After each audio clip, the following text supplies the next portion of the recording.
Por favor, camaradas.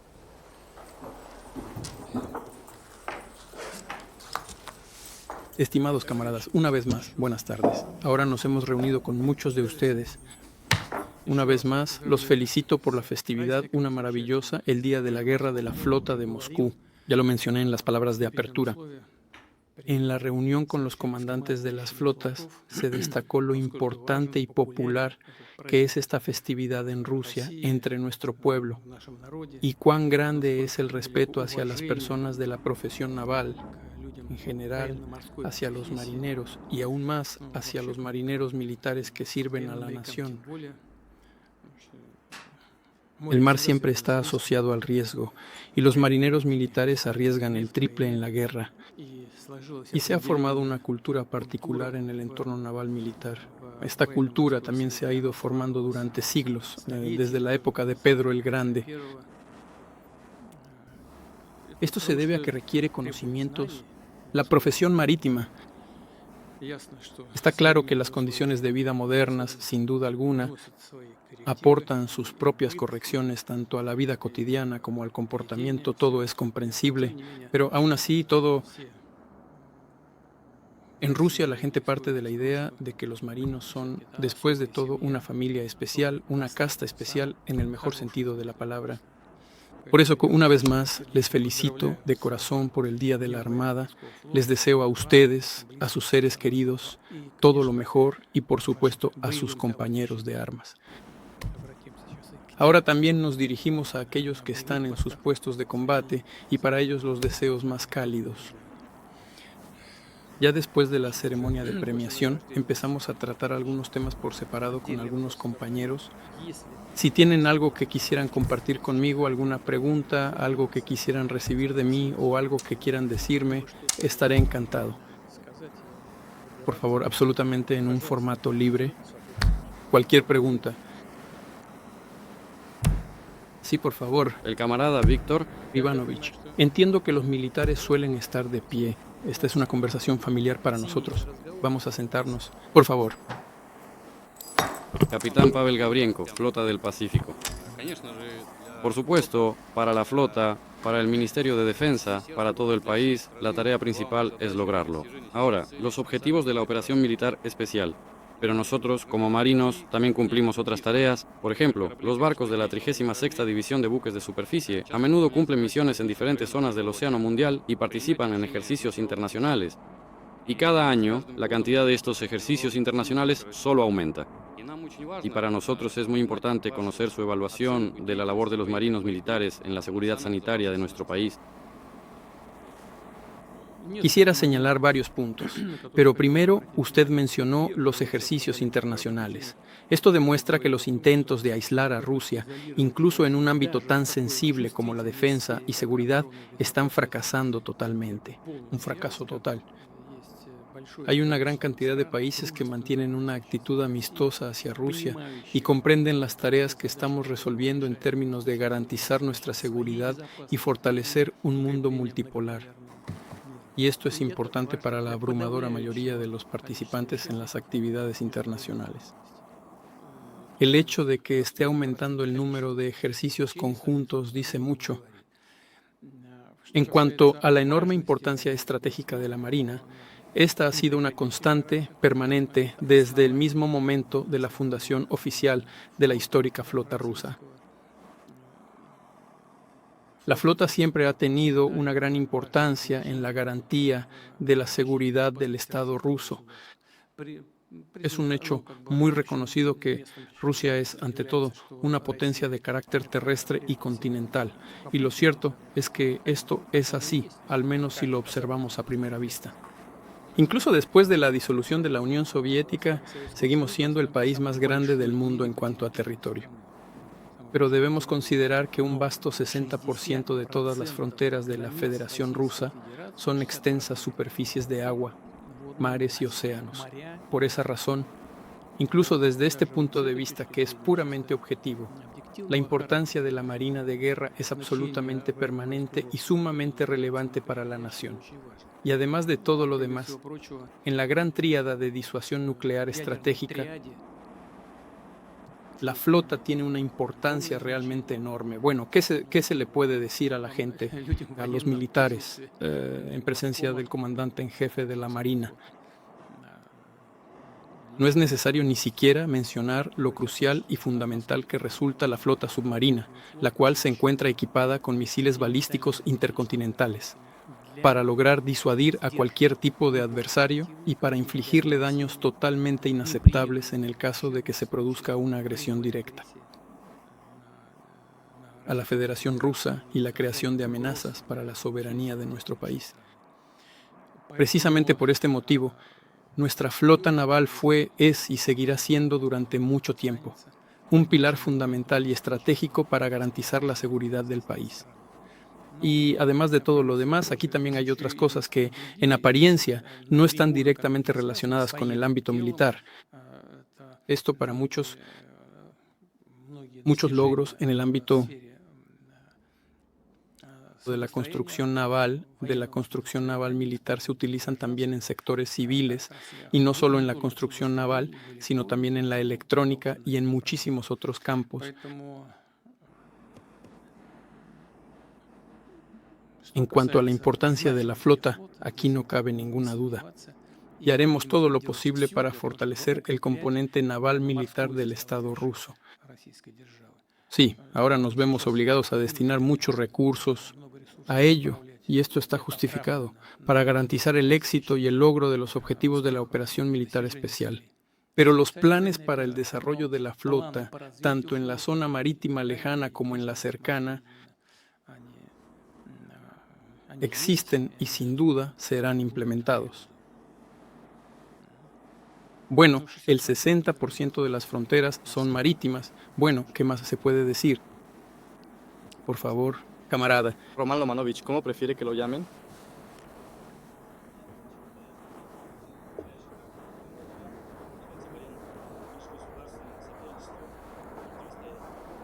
Hasta hace poco tiempo, el Ártico era considerada como una región de cooperación pacífica y estabilidad internacional con Rusia. Pero ahora se caracteriza por un aumento del potencial de conflicto en Rusia. Al mismo tiempo, el rasgo principal de la política de los países occidentales es una clara orientación hacia la militarización y la creciente competencia con una clara y evidente orientación antirrusa. ¿Qué debemos hacer en estas condiciones? Sabe, nos sentimos muy tranquilos y seguros, porque tanto el derecho internacional está de nuestro lado como también tenemos la capacidad de defender nuestros intereses. Contamos con todos los recursos necesarios. Sí, en algún momento se perdieron muchas cosas. Nikolai Putinovich, usted fue director del FSB y se tomaron las medidas necesarias en ese momento para fortalecer la frontera estatal. ¿Dónde fue que las colocaron? ¿A los guardias fronterizos? La tierra de Franz y... Escúchame, Osip. Sí, la tierra de Franz y Osip. Se trata de islas que son territorios rusos. Y en ese preciso momento, cuando empezamos formalmente a restablecer nuestra presencia allí, ya se habían organizado diversas rutas turísticas para turistas extranjeros, y al momento de contarles a los viajeros sobre estos territorios, los guías relataban historias sobre cualquier tema imaginable, menos el hecho de que ese territorio pertenece a la Federación Rusa. Poco a poco, todos empezaron a acostumbrarse a la idea de que Rusia simplemente no estaba allí, pero la verdad es que ese territorio nos pertenece a nosotros. Y nosotros estamos allí. Así que allí instalamos puestos fronterizos y comenzamos a restablecer nuestra presencia de manera correspondiente. Y cuando dije que el derecho internacional está completamente de nuestro lado, eso significa que es una parte legítima del territorio soberano ruso. Estamos desarrollando actividades económicas allí, actuando desde el punto de vista de garantizar los intereses económicos. Allí hay que actuar con extrema precaución, ustedes mismos lo saben. La naturaleza del Ártico es muy vulnerable, mucho. Por eso allí es necesario aplicar las tecnologías más avanzadas, que es lo que nuestras empresas están haciendo en la extracción de recursos. Eso es lo primero. Lo segundo son las posibilidades logísticas de la ruta marítima del norte, pero para ello también es necesario desarrollar los puertos, la logística, desarrollar la infraestructura costera. Para ello es necesario garantizar la actividad de los servicios correspondientes de rescate de los barcos y las tripulaciones en caso de que sufran algún tipo de percance inesperado. Para ello, sin duda, hay que garantizar plenamente la seguridad, incluso y ante todo con la ayuda constante de la Armada. En todas estas áreas estamos trabajando y seguiremos trabajando. Al mismo tiempo, nunca hemos buscado ningún tipo de confrontación en esta región de paz. Al contrario, siempre hemos invitado a todos los actores interesados a trabajar de manera solidaria, colaborando siempre dentro del marco normativo del derecho internacional. Estamos dispuestos a hacerlo junto con todos, pero sin duda partiendo del hecho de que estas rutas, por supuesto, pertenecen a la Federación Rusa. Para ello contamos también con las capacidades técnicas necesarias. Como es sabido, ningún otro país del mundo posee una flota de rompehielos como la nuestra. Pero, en mi opinión, los rompehielos nucleares en general no han sido robados. Lo que otros no tienen, nosotros sí, empezando por el rompehielos Lenin. Y ahora se está construyendo el llamado Líder, que romperá el hielo de manera sin precedentes. Hielo grueso de varios metros, no recuerdo exactamente. ¿Tú recuerdas, Andrei? Creo que hasta 3 metros, pero 4 metros. ¿Para cuartitos? No, será el Líder. 3 metros. 3 metros. Sí, 3 metros. Sí, bueno, 3 y un poco más. Es decir, algo así no existe en ningún otro lugar del mundo. Y si alguien dice que planea construir algo así en algún lugar, bueno, probablemente los países de alta tecnología puedan hacerlo, pero eso llevará años. Años. Quizás décadas. Bueno, que Dios les dé salud a todos, que trabajen. No estamos en contra, pero estamos listos, estamos abiertos a la cooperación en este ámbito. Pero sin duda vamos a defender nuestros intereses, al igual que la ruta marítima del norte, porque es la ruta más eficiente y económicamente viable. El norte de Moscú en gran medida pasa, ya sea por nuestras aguas territoriales o por la zona económica exclusiva de la Federación Rusa. Es decir, prácticamente todo está bajo nuestro control. Bueno, no prácticamente, sino todo. Cuanto más cerca de la costa, más eficiente. Más seguro. Cuanto más lejos allí hay aguas neutrales, es más complicado o casi imposible. Solo ahora Salsa empieza a hacer que los submarinos se desplacen bajo el hielo allí. Bueno, y ustedes también, pero así para que la flota mercante navegue, para que los petroleros pasen. Eso es algo que todavía no existe hoy en día. Aún quedan por delante unos 5 meses hasta que se pueda navegar más o menos sin escolta, empezando en junio hasta principios de octubre. El momento más favorable es a mediados de agosto. Eso es todo. Y de todos modos se necesitan rompehielos. Bueno, nosotros con ustedes. Además de esto, sabemos que por allí también suelen pasar las rutas de misiles balísticos a través de la ruta marítima del norte. Allí, estas son las zonas de patrullaje de nuestros submarinos, y diversas naciones extranjeras también intentan entrar allí frecuentemente. Es una región que hemos desarrollado y la seguiremos desarrollando. Es muy importante desde el punto de vista de los intereses económicos. En su momento, todos conocemos bien las palabras de Lomonosov sobre que las riquezas de Rusia crecerán en Siberia. Ahora, sin ninguna exageración, se puede decir que las riquezas de Rusia crecerán en el Ártico. Ahora incluso es difícil de medir. Es difícil estimar en dinero la cantidad y las reservas de lo que el Ártico posee en riquezas.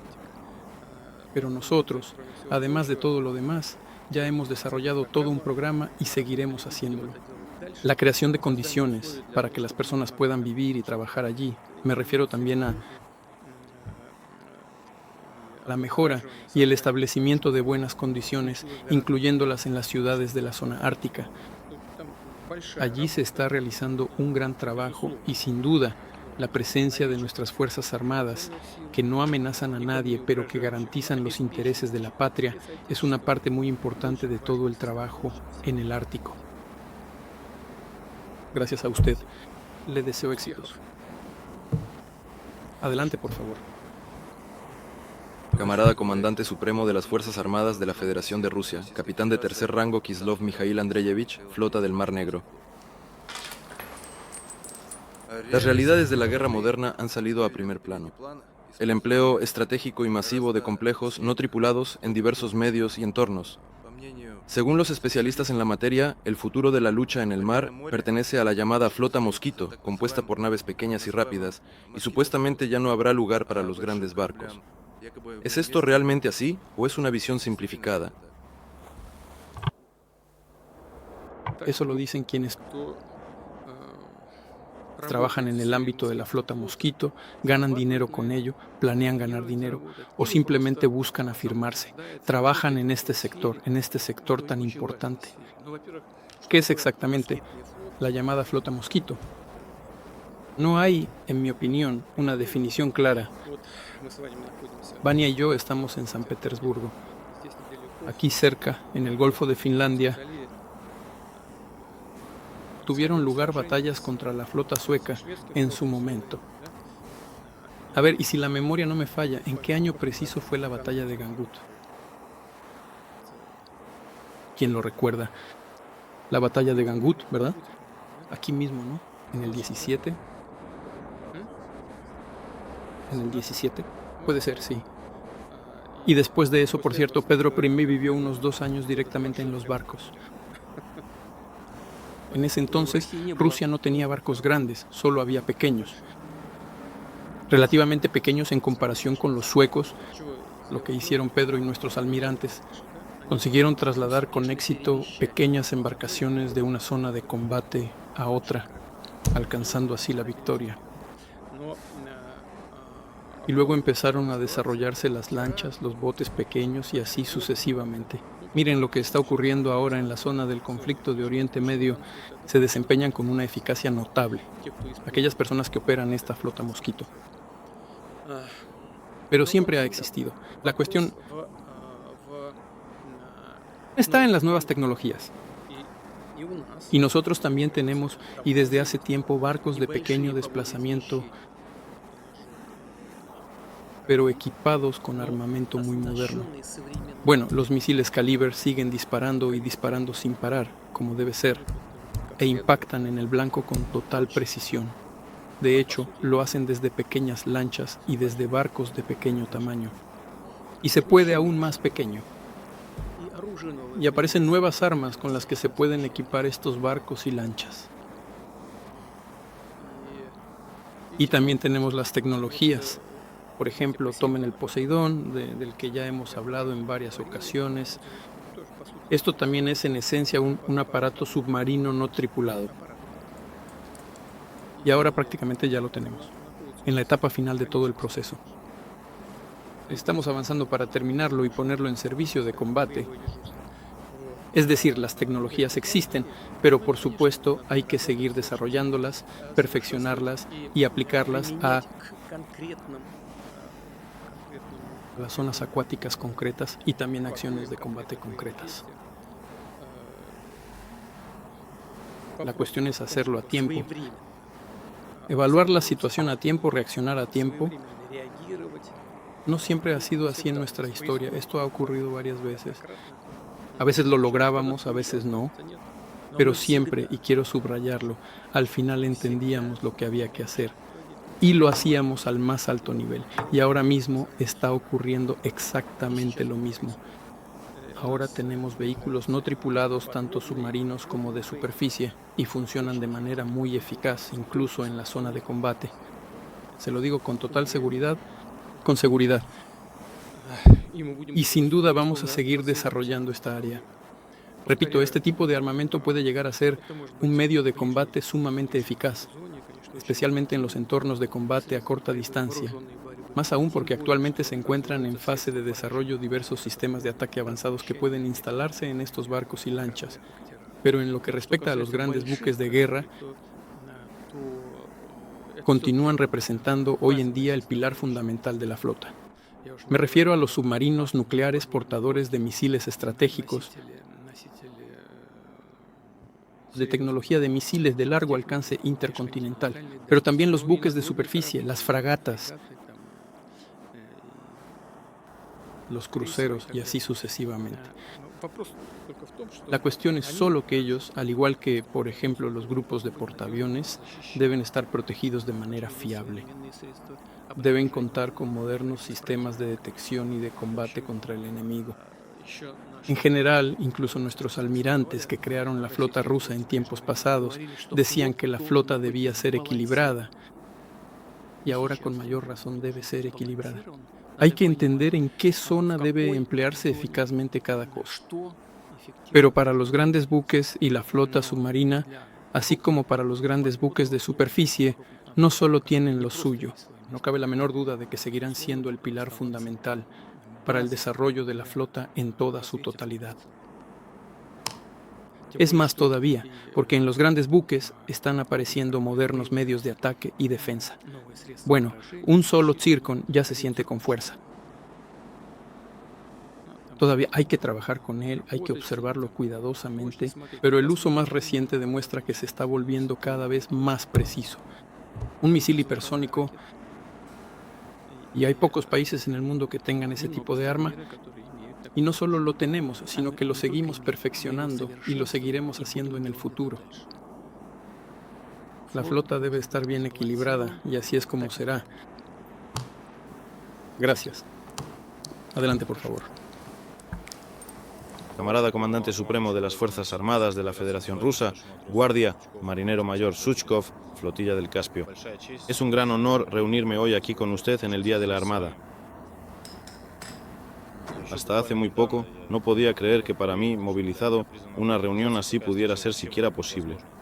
Tengo una pregunta. Todo el país sigue su agenda de trabajo extremadamente intensa, pero aún así encuentra tiempo para reunirse con nosotros, con chicos comunes, con los combatientes, con los miembros de nuestras familias. Dígame, por favor, ¿qué significan personalmente para usted estos encuentros? La respuesta es muy sencilla.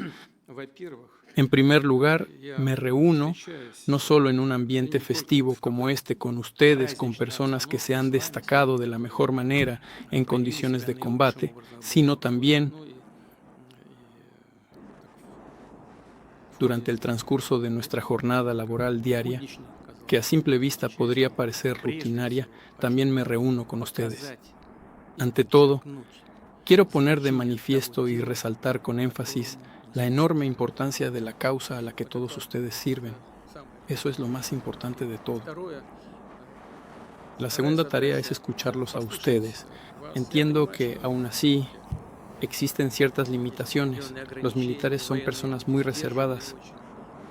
A veces no dicen mucho, pero de todos modos logro enterarme de algo, de lo que sucede en la línea de contacto de combate, de qué carecen, de qué manera se evalúa y qué elementos se analizan desde el punto de vista del empleo de las Fuerzas Armadas. ¿Qué tipo de equipo falta? ¿Cómo quienes utilizan ese equipo evalúan su calidad? Se trata de una retroalimentación sumamente seria. La tercera cuestión es de carácter social. Se los digo sinceramente, yo y muchas personas que trabajan conmigo, el ministro de Defensa, el jefe del Estado Mayor, los comandantes de las tropas, por supuesto, siempre pensamos en resolver los problemas sociales. Por extraño que parezca, saben, siempre se nos escapa algo. Siempre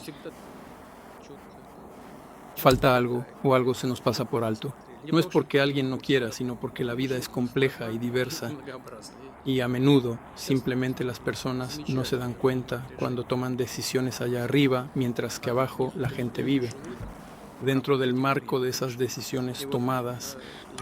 Y así, el tercer componente es la evaluación de los temas sociales relacionados tanto con los propios participantes de la operación militar especial como con la ayuda a los heridos, a los combatientes lesionados, con la ayuda a las familias, incluidas las familias de los fallecidos, a nuestros muchachos. Surgen muchísimas preguntas. Siempre cuando nos encontramos, siempre surge alguna pregunta. Me parece que ya hemos hablado de todo. No, de nuevo, surge algo más. Esto es muy útil y muy importante. Y por supuesto para quienes les afecta, pero también para el país en general. Es fundamental que la nación entera, tanto en el presente como en los tiempos venideros, llegue a comprender profundamente que con respecto a todas aquellas personas que están dispuestas a sacrificar su integridad física y su salud al proteger los intereses del Estado, el Estado tiene la obligación de responder. Lo hará siempre con la mayor atención, velando y cuidando con total dedicación por sus intereses, por sus propios intereses. Es por ello que, desde todos estos mismos puntos de vista, personalmente considero que encuentros como el de hoy, y no solo por motivos festivos, tienen una importancia verdaderamente fundamental, y sin duda alguna tengo el firme propósito de seguir haciéndolo así. Muchísimas gracias a todos ustedes por acompañarnos.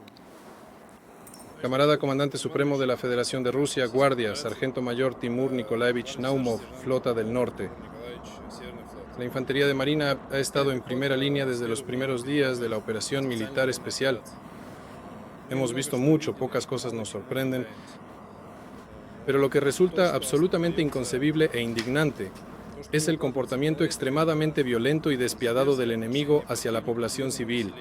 De hecho, todavía hoy continúan mofándose de manera descarada de quienes son ciudadanos de Ucrania. ¿De dónde viene tanta crueldad en los soldados de las Fuerzas Armadas de Ucrania y muy especialmente en las distintas formaciones de corte nacionalista? Porque su táctica de combate no ha cambiado. Ellos, debido a cómo usaban a los civiles, ciudadanos de Ucrania, como escudo, así siguen utilizándolos. Y antes estudiábamos con los mismos libros, veíamos las mismas películas, admirábamos a los mismos héroes. ¿Sabe usted en qué consiste realmente este asunto? Yo mismo, sinceramente, reflexiono a menudo sobre esta misma cuestión. Bueno, en primer lugar, quisiera decir que la Infantería de Marina siempre está presente en la primera línea de combate. Y de hecho, este año, si no me equivoco, los valientes combatientes de la Infantería de Marina ya han logrado liberar más de 20 localidades. Y estas unidades históricas fueron creadas por el zar Pedro el Grande. Si la memoria no me falla, creo que los primeros regimientos de la Infantería de Marina se formaron oficialmente en el año de 1705. La Infantería de Marina fue creada como una unidad de élite de las Fuerzas Armadas en general y de la Armada en particular. En particular, por cierto, en Gangut, la Infantería de Marina también jugó un papel importante porque fueron los que abordaron los barcos y capturaron los suecos. Puedo estar equivocado, pero creo que así fue como sucedió todo. La Infantería de Marina es una de las partes más esenciales de las Fuerzas Armadas y sigue siendo plenamente eficaz hoy en día. En todos los frentes, donde sea que hayan combatido, esto es así. En cuanto a esto, no lo dije por casualidad, siempre están al frente y por eso, claro, seguramente ven cuando son los primeros en entrar en las localidades liberadas lo que está ocurriendo o ha ocurrido allí. Pregunta, ¿y por qué sucede esto? ¿Y todo este conflicto es a consecuencia de la agresión de Rusia? ¿O de la que ha sido llamada agresión? No, por supuesto que no, no hay ninguna agresión, porque ya lo he dicho muchas veces. Quiero subrayarlo una vez más. De hecho, nosotros no empezamos ninguna guerra, solo comenzamos a responder a las acciones militares, a la guerra que desató el régimen de Kiev con el apoyo actual de Occidente. En relación con el sureste, el entonces sureste de Ucrania, que siempre se orientó precisamente hacia Rusia. Bueno, como saben, históricamente siempre se dividía en la Ucrania de la margen izquierda y la de la margen derecha. La margen izquierda siempre se consideró no solo orientada hacia Rusia, sino parte de Rusia. Y el Donbass, también lo he dicho antes, he leído esos mismos documentos de archivo, cuando aún soviético, el gobierno tomó la decisión, a petición de los representantes del Donbass, de incluirlos en la RSFSR. Y luego, desde las partes más occidentales, llegaron los bolcheviques y convencieron a Vladimir Ilich Lenin de entregar esa parte a la Ucrania que se estaba formando y creando. Y a la pregunta de los representantes del Donbass, ¿cómo es posible? Habíamos acordado que el Donbass debía estar con la madre Rusia. Lenin dijo, bueno, Ya lo hemos decidido, dijeron. Él contestó, hay que volver a decidirlo. Así que han vuelto a tomar esta decisión. Ahora es nuestra responsabilidad. Les corresponde a ustedes encaminar de nuevo todas las cosas hacia su cauce histórico normal. Así es exactamente como sucedió. Ahora me estoy acercando a la respuesta a su pregunta. ¿Qué fue lo que ocurrió, por ejemplo, justo después de la Gran Guerra Patria? Después de la Gran Guerra Patria, una parte de quienes lucharon del lado de la Alemania fascista, el régimen de la Alemania nazi, acabaron estableciéndose al otro lado del océano. Y los denominados centros antirrusos, que en aquel entonces eran antisoviéticos, emplearon de una manera muy estratégica a quienes combatieron activamente del lado de los nazis, y luego también a ellos y, por así decirlo, a sus propios sucesores ideológicos y a todos sus descendientes. Pero ellos lucharon del lado de los nazis. Mire usted sabe, sí. Según parece, seguían por consideraciones de carácter nacionalista, por intereses que supuestamente son los intereses fundamentales de Ucrania, del propio pueblo ucraniano. Pero ¿cuál es la base de todo esto? La ideología nazi. Y no es casualidad que hoy estén resucitando públicamente esa ideología nazi. Así que bajo el nombre de la UPA, tal como ellos mismos creen, denominan así a las unidades de las Fuerzas Armadas que más se han distinguido y vuelven a enterrar con honores oficiales a antiguos criminales nazis. He escuchado muchas veces que Ucrania está buscando su identidad, pero surge la pregunta, ¿por qué precisamente sobre la base de esto esa identidad debe encontrarse sobre la base del nazismo y el neonazismo? Ahora me acerco a lo principal. Este neonazismo que ha migrado a los llamados centros antirrusos y antisoviéticos. Así, el nacionalismo y el neonazismo se han acercado mucho entre sí, se han entrelazado. Y cuando el régimen actual empezó a apoyarse precisamente en esta parte de la sociedad y en esta ideología, automáticamente pasó a las mentes de quienes luchan. Automáticamente. Es decir, realmente es un régimen basado en la ideología del neonazismo y el nacionalismo extremo. Y el nacionalismo, está claro, no es por uno mismo, es contra los demás. El patriotismo es por la patria, pero no contra alguien, mientras que el nacionalismo es por uno mismo, pero lo principal tal vez es estar contra los demás. Es precisamente sobre la base de este nacionalismo extremo y el neonazismo que se construye la ideología actual del régimen de Kiev. Por eso no hay nada sorprendente aquí, aunque para mí, ya sabe, bueno, no voy a revelar ningún secreto. Creo que incluso lo mencioné alguna vez, al principio de la operación militar especial, leí un informe del campo de batalla. Bueno, fue una interceptación en el campo de batalla. Está familiarizado con esto, ¿verdad? Los muchachos allí escuchan y registran. Una columna de tanques entra en una de las localidades del Donbass. Dos tanquistas ucranianos conversan entre sí y se produce una interceptación. Luego lo leo. Entonces, de una casa, de una vivienda, salió un hombre con un chándal. Simplemente salió. Uno de los tanquistas acabó con su vida de manera fulminante con una ametralladora, abriendo fuego contra él hasta dejarlo sin vida. El segundo le pregunta, ¿qué es lo que estás haciendo? ¿Por qué has hecho algo así? Y el primero, aquel que mató a ese hombre, le responde, en este lugar absolutamente todos son criminales, bandidos y pro-Moscú, prorrusos. No siento ni el más mínimo remordimiento por lo que he hecho. La persona no hizo nada, simplemente salió de su casa a mirar nada más, vestido con un chándal. Lo mataron y siguieron adelante. Esto es precisamente la base del nacionalismo extremo que está en la raíz del neonazismo. Este es el caldo de cultivo del régimen actual. Estamos luchando contra esto. Bien. Sí, pase adelante, por favor. Camarada Comandante Supremo de las Fuerzas Armadas de la Federación Rusa, Guardia Teniente Coronel Prianikov Dmitry Nikolaevich, Flota del Mar Negro, el 43º Regimiento de Aviación de Asalto Naval Independiente de la Guardia de la Aviación Naval de la Flota del Mar Negro participa y cumple tareas en el marco de la Operación Militar Especial desde los primeros días. Hay muchísimo trabajo y hasta el día de hoy la cantidad de salidas de combate solo sigue aumentando. Por eso, los miembros del personal técnico valoran absolutamente cada pequeño minuto de calma. Para realizar trabajos de mantenimiento reglamentario en el equipo aeronáutico, analizar los vuelos con la tripulación, impartir nuevas lecciones y conocimientos, o simplemente dormir, asearse y, en lo más básico, disfrutar del silencio. Eso es precisamente lo que hacen. Una pregunta sencilla. Hoy en día, con su horario y su carga de trabajo, ¿tiene usted alguna manera de recuperarse, de recargar energías en 5 o 7 minutos cuando ya no le quedan fuerzas? Gracias. Hay que ahorrar energías para estar siempre en forma. Eso es lo primero. Lo segundo, sabe, lo que hago es una actividad profesional bastante particular, la cual está relacionada con una gran cantidad de tareas muy diversas. Ahora mismo, junto con Andrei Ramich, acabamos de presentar los documentos que él preparó. Incluso a nivel de ministro, esto representa una enorme cantidad de trabajo en interés del Estado.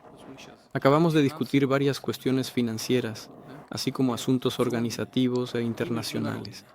Pero eso es solo dentro del ministerio, y en el país es lo mismo. Aquí hay cuestiones sociales, culturales y de todo tipo. ¿A qué voy con esto? Porque la verdad es que durante el día tengo que mantenerme en reuniones con diferentes colegas y con personas de diversos sectores. Y todo el tiempo, a veces, hay que cambiar de tema instantáneamente, pasando de un asunto a otro. Y en general eso aligera un poco la carga. Eso es. Porque, bueno, como se sabe, alguien dijo una vez que el descanso es cambiar de tipo de actividad. Eso es algo que sucede constantemente. Y por supuesto, también debe haber actividad física y deporte en nuestra vida. Cuando hay oportunidad, escuchar música o dedicarse a algún pasatiempo favorito. Trato de hacerlo en la medida de lo posible. Y sin duda, también hay que cuidar la rutina diaria. Es necesario dormir bien. Y se lo recomiendo a usted también. ¿Sí? He dado en el clavo, ¿verdad? Entiendo. Bien, adelante, por favor. Shiderov, Sí, adelante, por favor. camarada comandante supremo de las Fuerzas Armadas de la Federación de Rusia, teniente primero de la Infantería de Marina, mayor de la Guardia Pshelomayov. Nos educaron, nos enseñaron, con los héroes de la Gran Guerra Patria. La pregunta es, ¿aprenderán nuestros bisnietos con el ejemplo de los héroes de la Operación Militar Especial? ¿Aparecerán algún día en los libros de texto nuestros héroes, nuestros muchachos del Donbass, que resistieron con firmeza hasta el final? Por supuesto que sí, sin duda aparecerán. Y no solo aparecerán, sino que esto ya está ocurriendo. Creo que usted ya debería haberlo notado. Además, procuramos apoyar todo tipo de iniciativas creativas. Ya se escriben canciones, se filman películas y se escriben libros. Y además, es importante notar que en los libros de historia moderna ya se están incluyendo ciertos capítulos muy significativos. Usted bien sabe que el río del tiempo es infinito y cada época da a luz a sus propios y valientes héroes. Personas admirables como usted y también aquellos que lamentablemente ya no están físicamente con nosotros en estos momentos. Pero ellos están escribiendo la historia. Usted y nuestros compañeros de armas que dieron su vida por Rusia, por la patria, todos ustedes están escribiendo la historia. Y, por supuesto, es fundamental que el país conozca su historia. Por eso, digamos, en el Ministerio de Cultura se asignan fondos y recursos especiales, incluso para apoyar a los directores y cineastas que trabajan en este ámbito. Necesitamos, y siempre pienso en esto, necesitamos impregnar la conciencia de nuestra sociedad, la conciencia del pueblo, con la importancia de la causa a la que ustedes sirven. Y ustedes sirven a la patria. ¿Qué puede ser más importante que la patria? Ahora, justo ahora su colega hablaba sobre el horario, sobre mi horario de trabajo, sobre su propio horario de trabajo. Pero, ¿qué puede ser más importante que lo que están haciendo ahora? Nada, porque ustedes están defendiendo la patria y están en la primera línea. Y ahora incluso para ustedes es más difícil que para mí. Y es que por difícil que sea, todos ustedes casi todos los días arriesgan la vida. Y por supuesto es algo que toda la nación debe conocer. Gracias. Adelante, por favor. Camarada Comandante Supremo de las Fuerzas Armadas de la Federación de Rusia, Guardia Capitán Barkoyev Eduard Dmitrievich, Flota del Báltico. Como es sabido, usted recibe diariamente informes, reportes y partes sobre la situación operativa en la zona de la Operación Militar Especial. ¿Le llega información de algún otro lugar, de los llamados públicos en redes sociales? ¿Y ve usted videos desde la línea de contacto de combate? Gracias. Me encuentro en una posición, en un lugar estratégico y determinado, donde converge y se procesa absolutamente toda la información que existe actualmente. Por eso mismo, recibo información de diversos funcionarios y representantes oficiales, de los comandantes, de todos ustedes o de muchachos combatientes como ustedes. Comandantes con los que a veces tengo la oportunidad de reunirme, no muy a menudo, pero aún así sucede. Manejo información de los servicios especiales que controlan la situación en todos los sectores de la línea de combate y en general en absolutamente todo el vasto territorio del país. Información de los medios de comunicación, páginas públicas, blogs, hay blogueros que a veces incluso veo con gusto, aunque no tengo tiempo, pero cuando me los encuentro los veo y sinceramente a veces me alegra porque lo hacen muy bien, aciertan justo en el blanco. Hay personas así. Por otra parte, también hay ciertas personas que, desde mi punto de vista personal, parecen estar buscando sus propios intereses personales y beneficios. No entraré en demasiados detalles ahora mismo, pero existe una gran variedad de información disponible, y toda esa información también termina llegando a mis manos. Esto es lo que respecta a las páginas públicas y demás. No es algo inútil, pero sí peligroso, porque hay muchísima basura informativa. Si una persona no está preparada, si no tiene conocimientos básicos sobre la esencia de los acontecimientos, entonces esas páginas pueden engañar a cualquiera. Para mí, esto también tiene cierto significado, también crea un determinado trasfondo, pero me refiero a diferentes fuentes de información. Esto me da la oportunidad de evaluar adecuadamente también esas páginas públicas. Bueno, también me llegan, por supuesto, pero aún así, ante todo, me baso en lo que recibo de fuentes oficiales y organismos gubernamentales autorizados, aunque luego saco mis conclusiones finales y determinaciones definitivas a partir de un proceso de evaluación y análisis de todo el vasto y complejo volumen de información y datos que me llega de manera continua. Sí, por supuesto. Puede pasar adelante. Camarada Comandante Supremo de las Fuerzas Armadas de la Federación Rusa, Guardia Marina Mayor Suchkov, Flotilla del Caspio. Sé que ya hice una pregunta, pero para mí es muy importante decir esto. Fui llamado a las Fuerzas Armadas en septiembre del año 22 por la movilización. Sin dudarlo, me puse en defensa de la patria. He estado en la línea de contacto de combate durante casi 4 años y durante este tiempo, según las palabras de mis comandantes, me he convertido, he aprendido y dominado bien una nueva profesión para mí, la de artillero de misiles. Y hoy, en el Día de la Armada, rodeado de mis hermanos de armas, es mi firme deseo firmar un contrato con el Ministerio de Defensa y situarme exactamente a la misma altura que los auténticos y valientes profesionales de la Marina. Quiero y voy a defender mi patria. He terminado mi informe. Sinceramente no tengo más que decir que palabras de agradecimiento. Este es un muy buen ejemplo de cuando una persona fue movilizada, pero logró encontrarse a sí misma.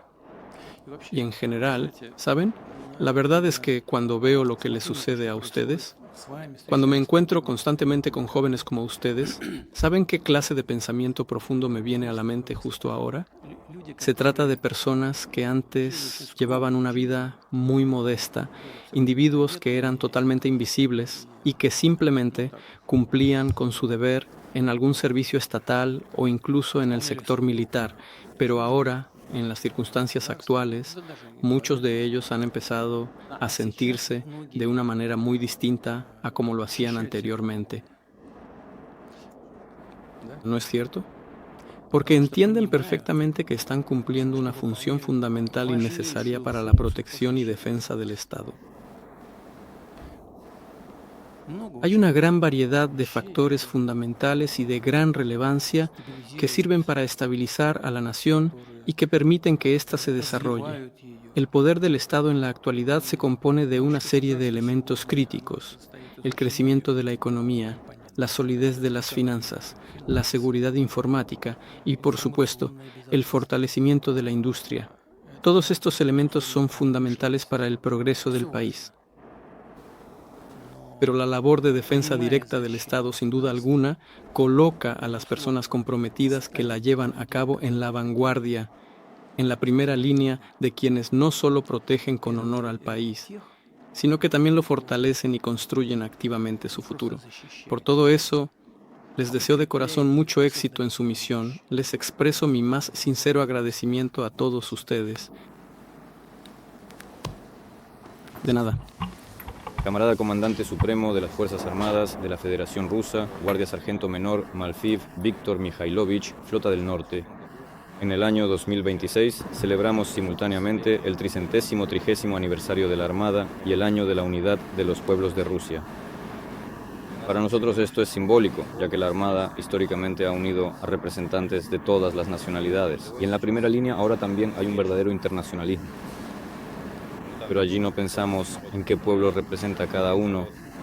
Somos un solo pueblo, una sola familia y luchamos por nuestra patria común, como lo hicieron nuestros abuelos y bisabuelos hace 70 u 80 años. Por cierto, estoy muy orgulloso de que mi hijo Iván haya nacido el 9 de mayo, en el día de la Gran Victoria. Y quisiera decir, en nombre de todos nuestros muchachos, de todo el personal de la Armada, camarada Comandante Supremo, haremos todo para que, como entonces, el enemigo sea derrotado y la victoria sea nuestra. Gracias. Así es como será, no me cabe la menor duda. No tengo ninguna duda ni por un segundo. Dijiste sí, por cierto, tu Vania nació el 9 de mayo, ¿no es así? ¿En qué año? En el 23. En el 23. ¿Qué edad tiene ahora? 3 añitos. ¿Dónde vive la familia? En Severodvinsk. En Severodvinsk. Usted mencionó que este es precisamente el año de la unidad, ¿verdad? De la unidad nacional, y que todos nosotros somos un solo pueblo. ¿Sabe? Eso es algo sumamente fundamental. Esta sensación de unidad, el hecho de que las personas que se encuentran en condiciones especiales, en situaciones de combate, en la misma línea de contacto, allí en el frente, puedan percibir y sentir esta cohesión, esta hermandad, a pesar de que tal vez tengan diferentes orígenes étnicos e incluso diferentes creencias religiosas o confesionales, pero que aún así se sientan como una gran familia unida. Esto es sumamente importante para cualquier país, y para un país tan multinacional como Rusia es el doble o el triple de importante. De esta unidad fundamental, de su preservación, cuando termine nuestra operación militar especial, y terminará con éxito sin duda, ya sea un poco más tarde o más temprano, pero necesitamos fortalecer y conservar siempre esta cualidad, este sentimiento de unidad. Saben, me encuentro con algunas personas que les ayudan a ustedes, por ejemplo, mujeres que trabajan en algún lugar tejiendo redes, niños que tejen guantes y así sucesivamente. La gente hace esto de todo corazón. Varias veces he escuchado palabras sorprendentes. Cuando termine la operación militar especial, ¿a qué nos vamos a dedicar? Es decir, ¿se han involucrado tanto en esto? ¿Entienden? Lo hacen con tanta entrega y sienten que forman parte de una causa grande, enorme y necesaria para Rusia, que les surge una inquietud. ¿Seremos tan necesarios como ahora? Eso es muy importante. Y tenemos que pensar juntos en cómo preservar esto en el futuro, sin ninguna duda. Miren lo que está pasando en el país vecino. Todos ahí están peleando y discutiendo entre sí, como si fueran arañas en un frasco. Se reparten el dinero que robaron al pueblo ucraniano o que roban a sus patrocinadores occidentales. Se lo reparten y se eliminan unos a otros. Huyen al extranjero, se esconden, luego regresan y así sucesivamente. Entonces, ¿qué tipo de unidad hay ahí? Además de todo, en la parte occidental de Ucrania hay un regalo de Josip Vissarionovich Stalin a Ucrania después de la guerra, porque bueno, fue Stalin quien le regaló esas tierras a Ucrania. Pero ¿cómo las regaló? Dentro del marco de un Estado único. Al parecer nunca se le ocurrió que podría darse una situación como la de hoy. Por cierto, estoy seguro de que tarde o temprano Ucrania perderá esas tierras occidentales. Y lo que pertenecía a Polonia, a Hungría, a Rumanía, tarde o temprano, no mañana, tal vez no pasado mañana, en un año, 2, 10, 15, pero todo volverá históricamente a su lugar. Solo existía realmente un garante real de la integridad territorial de Ucrania, Rusia. Pero consideraron necesario, posible y beneficioso para ellos declarar a Rusia su enemigo y declarar que los rusos en Ucrania no son una nación titular, lo cual es en general un disparate, una tontería absoluta. Pero lo hicieron. Tomaron una decisión oficial de que los rusos en Ucrania no son una nación titular. Vaya sorpresa. ¿Y entonces qué es esto? ¿Sí? Bueno, esa es su decisión. Verá, el orden mundial moderno se ha ido estructurando paulatinamente después de la Segunda Guerra Mundial, tras la Gran Guerra Patria, y se formó sobre el cimiento fundamental de la Carta de las Naciones Unidas. Dicha carta fue creada en aquel entonces por los países vencedores, la Unión Soviética, los Estados Unidos y el Reino Unido. Esta carta constituye la base esencial del derecho internacional moderno. Fue creado, se establecieron ciertas reglas, y luego, cuando la Unión Soviética se desintegró por completo y desapareció, uno de los miembros y estados fundadores principales de la ONU, uno de los estados creadores de este derecho internacional y de este sistema de relaciones internacionales que conocemos hoy en día, dejó definitivamente de existir.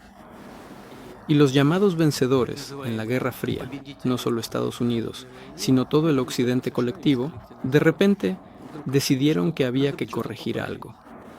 ¿Por qué Rusia, que ya no es la Unión Soviética, sino Rusia, que ha perdido cierto potencial, debería disfrutar de los mismos beneficios que un país vencedor en la Segunda Guerra Mundial? Y empezaron a hacer cambios. Además, empezaron a hacer cambios de inmediato en la práctica.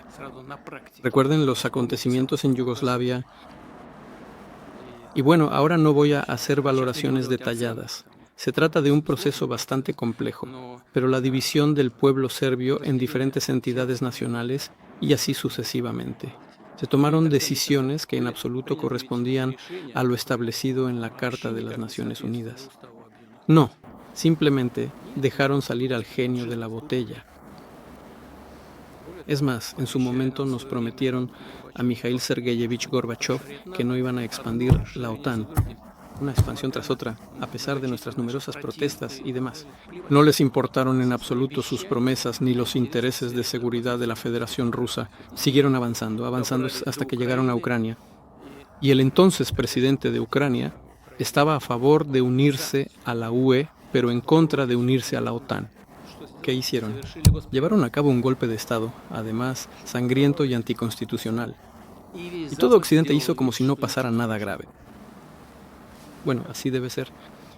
Eso es. Y precisamente este conjunto de acciones y medidas profundamente hostiles y agresivas que iban en aumento constante año tras año fueron las que llevaron al enfrentamiento bélico que presenciamos hoy en día en Ucrania y nos forzaron inevitablemente, nos obligaron a iniciar una operación militar especial intentando poner fin de una vez por todas a las acciones bélicas ya iniciadas por la parte occidental y el régimen de Kiev en esta zona de la entonces Ucrania.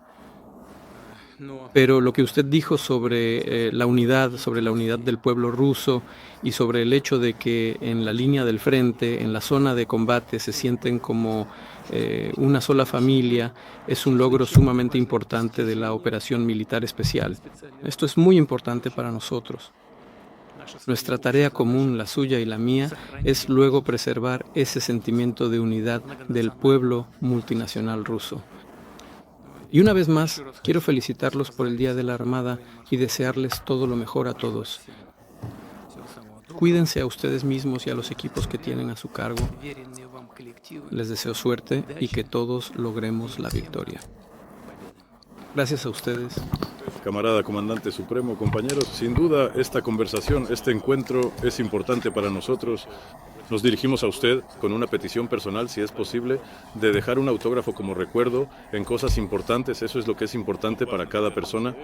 Aquí hablamos tanto de fotografías como de la bandera. Si existe esa posibilidad, se lo pido. ¿Por qué no? Por supuesto, estamos todos aquí juntos. ¿Qué hay que hacer? ¿Dónde? Sí, por supuesto. ¿Él está hablando de su hermana en este momento? Oye, quizás una foto juntos. Dime, ¿crees que puedes conseguirla? Por favor, ven un poco más cerca de donde estoy ahora mismo.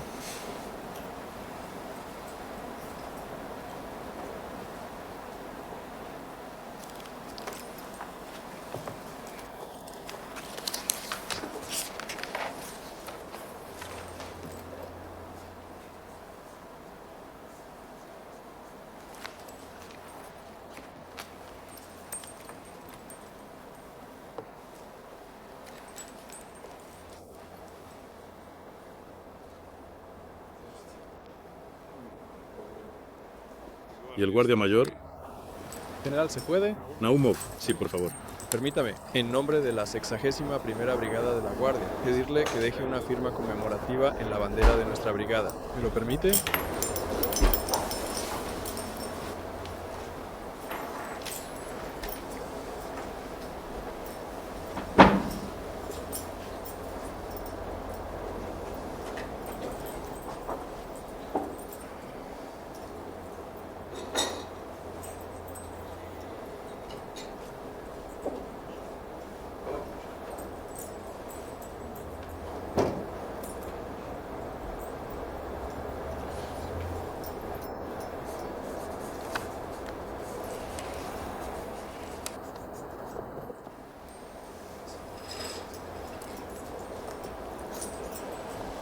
Gracias.